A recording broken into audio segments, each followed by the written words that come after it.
Околу 160 вработени во Штипската локална администрација добиваат за 5% поголема вредност на бодот врз основа на кој им се пресметува платата. До крајот на август вредноста на бодот за нив ќе изнесува 77,24 денари, додека од септември оваа вредност се покачува за 5% и ќе биде 81,10 денари. Сепак ова не значи дека администрацијата ќе се радува и на повисока плата.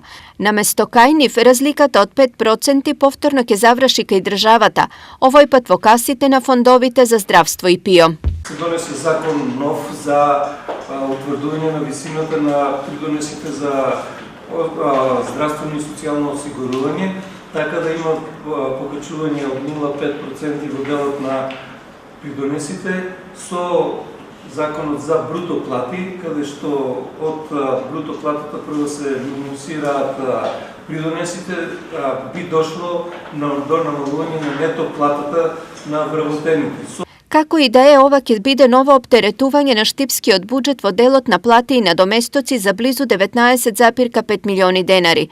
Во моментов ставката на плати изнесува 389 милиони денари, а со покачувањето од 5% таа ќе биде 408,5 милиони денари.